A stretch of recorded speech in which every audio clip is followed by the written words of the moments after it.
야나이하라 다다오의 개혁자들 1장 이사야의 소명. 이사야는 기원전 8세기 후반에 활동한 유다의 예언자로 예레미야보다 120년쯤 앞선 시대의 사람입니다.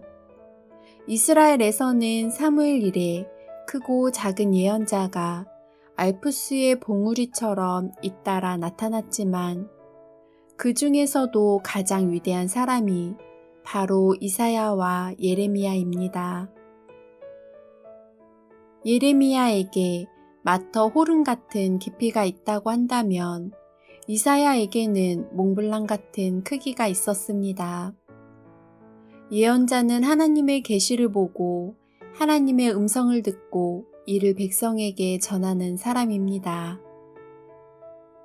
백성의 장래에 관한 하나님의 말씀도 전하고 미래의 사건을 예견하는 것만이 예언자의 특별한 사명이었던 것이 아니라 과거, 현재, 미래를 가리지 않고 하나님을 대신해 하나님의 의사를 말하는 것이 예언자의 임무였습니다. 그러므로 예언자라는 번역은 부정확하다고 할 수 있습니다. 영어로 프로펫, 즉 대언자가 원어의 뜻에 가깝습니다. 제사장은 이스라엘 민족의 종교 지도자로 별도의 계급이었습니다. 아론의 후손은 제사장 지위를 세습해온 직업 종교인으로 율법에 규정된 방식에 따라 제사와 예배의 행사를 주재했습니다. 그러나 이와 같은 세습적 직업 종교인들은 율법의 문자적 해석에만 집착하다가 본질적인 정신을 잃어버리는 경우가 많았습니다. 형식에만 치중한 타락한 종교는 신앙의 생명을 잃어버렸습니다. 예언자는 바로 그런 폐해에 대항해 일어선 것입니다. 예언자는 제사장처럼 출신 집안이 정해져 있지 않았고 세습되지도 않았습니다. 예레미야처럼 제사장의 아들도 있었지만 아모스와 같은 농부도 있었습니다. 그들은 성전에 빌부터 생활하는 직업 종교인이 아니라 난로가나 밭에서 하나님의 직접적인 부르심에 의해서 선출된 하나의 독립한 인간이었습니다. 그들에게는 산 신앙과 하나님에 대한 진실 이외에 그 어떤 임용의 자격이나 조건이 없었습니다. 그들의 권위는 율법이 아니라 영감에서 우러나왔습니다. 그들의 활동은 제사나 예배에 국한되지 않았고 널리 정치와 백성의 도덕 전반에 걸쳐 이루어졌습니다. 그들의 시야는 이스라엘 민족에만 머무르지 않고 당시에 알려진 세계의 여러 나라에까지 미쳤습니다.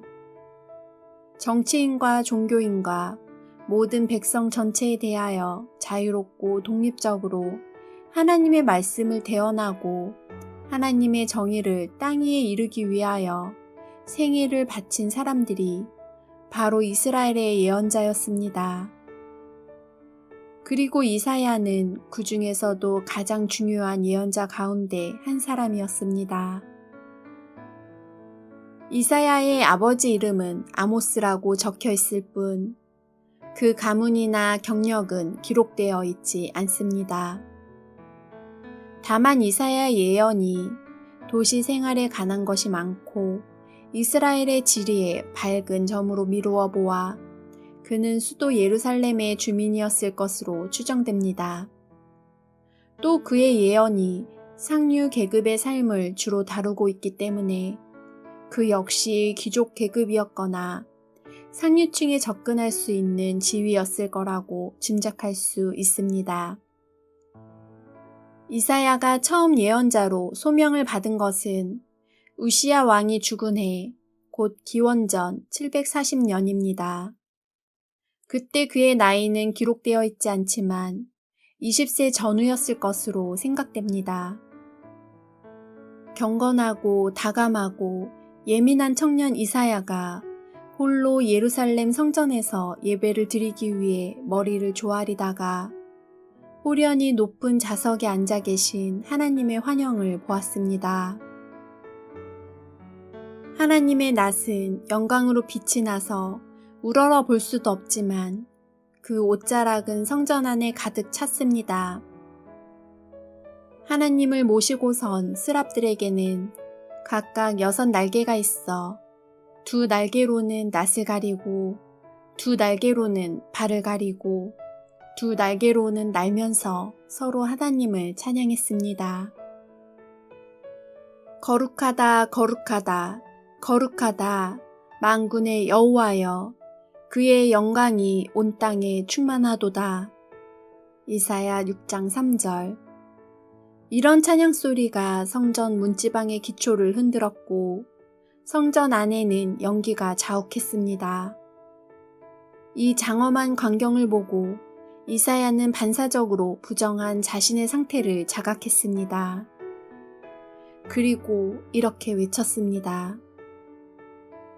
화로다 나여 망하게 되었도다.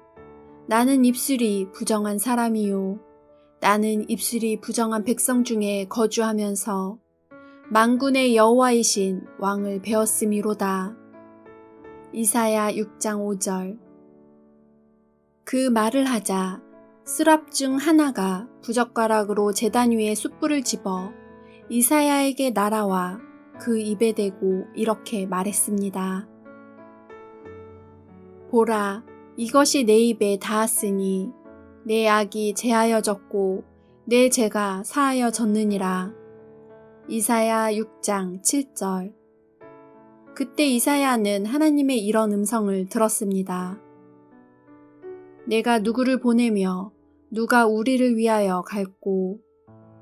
이사야 6장 8절 상. 이사야가 즉시 대답했습니다. 내가 여기 있나이다. 나를 보내소서. 이사야 6장 8절 하. 이렇게 이사야는 하나님의 부르심을 받아 하나님의 예언자로 백성 앞에 보내졌습니다. 하나님은 이사야에게 예언자의 사명을 자각시킨과 동시에 백성에게 전할 말을 다음과 같이 알려주셨습니다. 가서 이 백성에게 이르기를 너희가 듣기는 들어도 깨닫지 못할 것이요 보기는 보아도 알지 못하리라 하여 이 백성의 마음을 둔하게 하며 그들의 귀가 막히고 그들의 눈이 감기게 하라. 염려하건대 그들이 눈으로 보고 귀로 듣고 마음으로 깨닫고 다시 돌아와 고침을 받을까 하노라. 이사야 6장 9절에서 10절. 매우 강력한 반어적 표현입니다.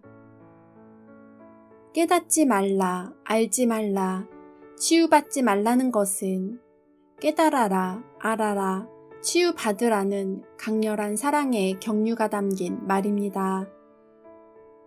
그러나 그 경류가 깨닫지 않고 알지 않고 치유받지 않으려는 완고한 바위에 부딪혀 세차게 되돌아치는 물줄기를 형성합니다.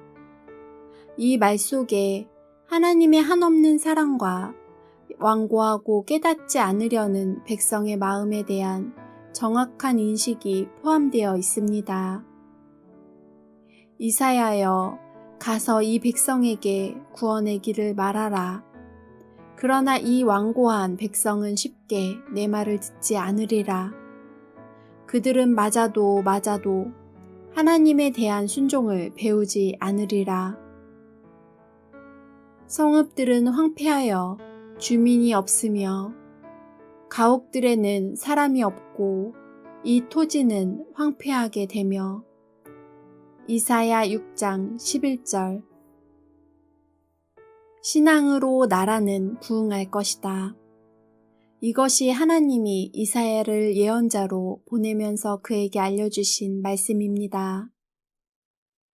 예언자는 그 소명을 시작할 때부터 슬픔의 사람이 되기로 예정되어 있습니다. 이 백성에 대한 하나님의 사랑이 너무나 강하고 백성의 마음은 너무나 완고하기 때문입니다. 이 두 사실의 틈에 끼어서 하나님의 말씀을 자기 백성에게 고하는 예언자는 슬픔의 사람이 되지 않을 수 없습니다. 하나님의 사랑이 그토록 강하지 않다면 그는 백성의 죄를 적당한 선에서 가감할 수 있을 것입니다. 또 백성의 마음이 그토록 완고하지 않다면 하나님의 노여움을 적당히 달랠 수도 있을 것입니다. 그러나 철저히 사랑하기 때문에 철저히 구하려 하고 철저히 구하기 위해서는 철저히 심판하지 않으면 안 되는 것입니다. 예언자의 길에 타협은 없습니다. 안이하게 낙관적인 말을 속삭이며 백성의 비위를 맞추거나 백성의 응석바지를 하는 것은 예언자의 길이 아닙니다. 예언자의 길은 진실의 길이고 따라서 슬픔의 길, 고독의 길입니다. 그러나 그렇다고 해서 예언자의 길에 희망이 없는 것은 아닙니다. 사람들을 보면 실망할 수밖에 없어도 구원은 원래 하나님의 뜻에서 나오기에 절망은 있을 수 없습니다. 예언자는 신앙의 사람이기에 희망의 사람이기도 합니다. 밤이 다하여 새벽이 다가오듯이 예언자는 현실의 어둠 속에서 구원의 빛을 발견합니다. 우리들은 이사야가 얼마나 큰 희망의 사람이었는가를 차츰 보게 될 것입니다. 이사야의 시대. 이사야가 우시야 왕이 죽은 해에 예언자로 부름받았다는 것은 의미가 있습니다. 우시야는 메이지 천황처럼 16세의 왕위에 올라 52년 동안 세상을 다스린 명군이었습니다.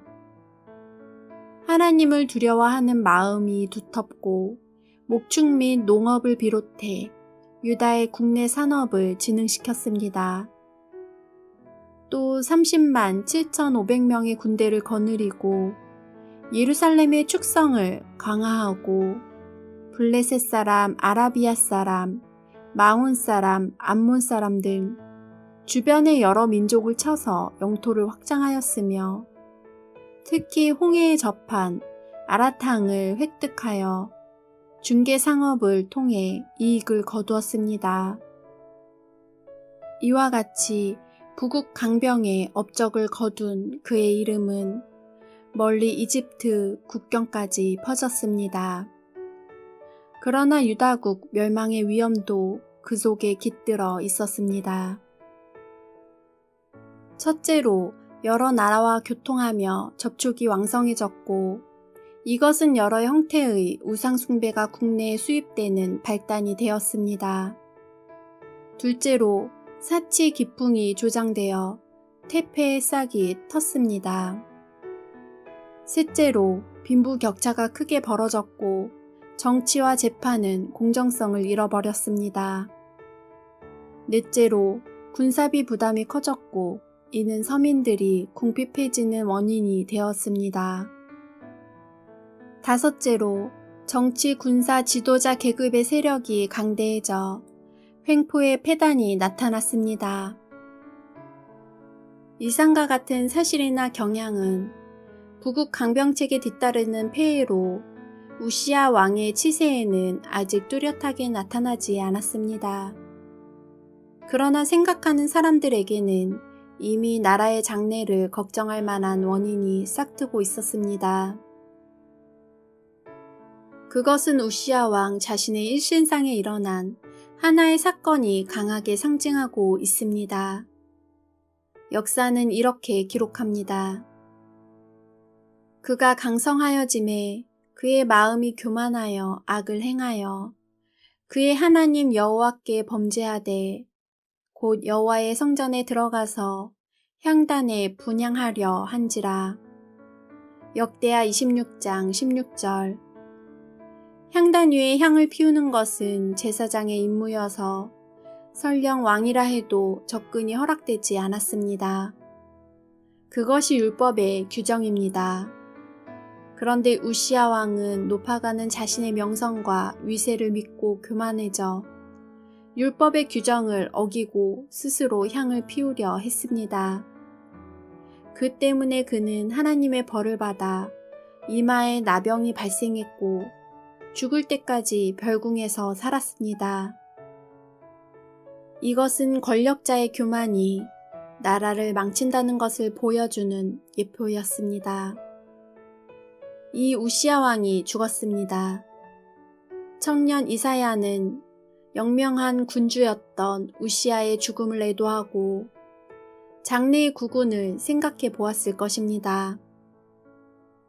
신분 고하를 막론하고 백성들에게서 신앙과 도덕이 부패한 징조를 보았을 것입니다. 그래서 하나님의 노여움을 두려워했을 것입니다. 특히 우시야 왕이 나병에 걸린 것을 생각하며 하나님의 거룩하심을 통렬히 느꼈을 테지요. 그런 사념으로 젊은 마음에 번민하면서 경건하게 성전에서 예배를 드리고 있을 때 그는 거룩하다, 거룩하다, 거룩하다, 만군의 하나님이라고 노래하는 스랍의 소리를 들었습니다. 그리고 이 하나님의 거룩함을 널리 전하기 위해 그는 교만한 국왕과 백성 앞에 나가라는 명령을 받았습니다. 우시야의 아들 요담도 좋은 군주였습니다. 그는 나라 안의 방비를 튼튼히 하고 암몬 사람과 싸워 승리하여 적지 않은 조공을 바치게 했습니다. 요담이 죽은 후 그 아들 아하스가 왕위를 이었으나 그는 하나님에 대하여 경건한 마음이 없었고 나라의 우상 숭배가 성행하게 만들어 종교의 순수성을 더럽혔습니다. 그 결과 이전 여러 대에 걸쳐 물려받은 부강함 속에 깃들었던 폐해가 그에 대해 이르러 온 나라를 뒤덮게 되었습니다. 우시야 왕이 죽은 뒤 국제 정세도 크게 바뀌었습니다. 북방의 강국 아수르의 군사력은 해가 갈수록 강해져 그 압박이 시리아와 북왕국 이스라엘에까지 미쳤습니다. 이 두 나라는 유다를 끌어들여 밧아수르 동맹을 맺으려 했으나 유다는 이 제안에 응하지 않았습니다. 그래서 시리아와 이스라엘은 아하스 왕 때 유다를 침략해서 여러 성읍들을 약탈하고 많은 국민을 죽이고 포로로 잡아갔습니다. 특히 중요 항구인 엘랏이 시리아의 손에 들어가 그곳에 살던 유대인들이 쫓겨났는데 이것은 유다에게 큰 타격이었습니다. 이 밖에 에돔과 블레셋 역시 유다를 공격했습니다. 이들은 유다 백성들을 포로로 잡아가거나 유다의 고을을 점령하기에 이르렀습니다. 이런 정세 속에서 아하스 왕은 아수르 왕인 디글랏 빌레셀과 수교를 도모하고 공무를 보내 보호를 요청했습니다. 그러자 디글랏 빌레셀은 대군을 보내어 시리아와 이스라엘 두 나라를 잇따라 공격했습니다. 드디어 아수르의 병력이 유다에 도달했습니다. 그러나 그것은 유다에게 구원이 아닌 절대적 위협이 되었습니다. 이런 국가적 어려움을 당하고도 아하스 왕은 겸손하게 몸을 낮추고 하나님께 돌아서지 않고 오히려 시리아의 신들에게 희생을 바치는 등 계속해서 죄를 범했습니다. 이런 혼란과 불안정한 상황 가운데서 오직 이사야만이 홀로 조용히 하나님의 의를 지키고 있었습니다. 시리아 왕 르신과 이스라엘 왕 베가의 연합군이 침략하고 있다는 소식이 돌자 아하스 왕과 유다 백성은 바람에 흔들리는 숲의 나무들처럼 동요했지만 이사야는 예루살렘 교회 지역의 큰 길 가장자리에 있는 연못의 길가에서 아하스 왕 앞에 나타나 말했습니다. 너는 삼가며 조용하라. 르신과 아람과 르말리아의 아들이 심히 노할지라도 이들은 연기나는 두 부직갱이 구루터기에 불과하니 두려워하지 말며 낙심하지 말라. 너희가 굳게 믿지 아니하면 너희는 굳게 서지 못하리라. 이사야 7장 4절에서 9절. 이것은 성경에서 믿는다는 말이 나오는 가장 오래된 기록이라고 합니다. 그래서 그것은 세계 문헌 중 가장 오랜 것인지 모릅니다. 처음으로 이 위대한 말을 기록에 남긴 것만으로도 이사야의 이름은 영구히 기억될 가치가 있다고 생각합니다. 믿음으로 나라가 선다. 믿지 않으면 나라가 서지 않는다. 이것이 이사야의 주장이었습니다. 참으로 위대한 주장입니다. 나라가 서는 것은 무력에 의해서도 책략에 의해서도 아닙니다. 시편의 저자가 여호와께서 집을 세우지 아니하시면 세우는 자의 수고가 헛되며 여호와께서 성을 지키지 아니하시면 파수꾼의 깨어있음이 헛되도다 라고 노래한 대로입니다. 참 하나님을 믿는 신앙을 잃으면 나라는 그 밑바탕에서부터 무너질 수밖에 없습니다. 비유를 들자면 흰개미에게 갉아먹히는 기둥처럼 겉으로는 강대한 군사력과 경제력을 자랑해도 백성은 마음속부터 썩어가는 것입니다. 국난을 당했을 때 아하스 왕은 가장 먼저 자기의 불신앙을 반성해야 마땅했습니다. 우상 숭배를 버리고 바른 신앙으로 돌아서야 했습니다. 진실한 마음으로 하나님을 의지하면 나라의 독립은 유지되었을 것입니다. 르신과 베가를 두려워할 필요도 없고 디글랏 빌레셀도 의지할 필요가 없습니다. 용기를 상실하고 판단착오를 저지른 것은 모두 불신앙의 결과입니다. 디글랏 빌레셀의 원조를 구한 것은 아하스 왕의 외교적 승리처럼 생각되었겠지요. 그러나 역사가는 그 결과를 이렇게 기록합니다. 아수르 왕 디글랏 빌레셀이 그에게 이르렀으나 돕지 아니하고 도리어 그를 공격하였더라. 역대하 28장 20절. 아하스 왕의 정책은 세 가지 점에서 유다에 해를 끼쳤습니다. 첫째, 많은 조공을 아수르에 보냄으로써 나라가 가난해졌습니다. 둘째, 아수르 왕을 만나기 위해 아하스 왕이 친히 다메섹에 갔을 때 그곳에서 본 우상을 예루살렘으로 들여왔습니다. 셋째, 아수르군이 유다를 침입할 길을 열었습니다. 이사야는 온 힘을 다해 이 위험을 아하스 왕에게 경고했습니다. 그날에는 여호와께서 애굽 하수에서 먼 곳의 파리와 아수르 땅의 벌을 부르시리니 다 와서 거친 골짜기와 바위 틈과 가시나무 울타리와 모든 초장에 앉으리라. 이사야 7장 18절에서 19절. 아수르의 군대가 파리와 벌처럼 무리지어 와서 유다의 온 땅에 머무르리라는 것입니다. 그날에는 주께서 하수 저쪽에서 세내어 온 삭도 곧 아수르 왕으로 내 백성의 머리털과 발털을 미실 것이요 수염도 깎으시리라. 이사야 7장 20절. 하수 저쪽에서 세내어 온 삭도란 아수르군을 가리킵니다.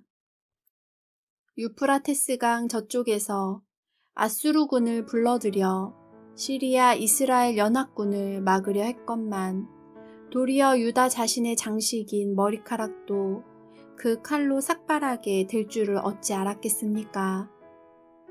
그러나 아하스는 이 경고를 듣지 않고 끝까지 교만하다가 전력을 다해 망국의 길로 갔습니다. 야나이하라 다다오의 개혁자들 1장 이사야 중에서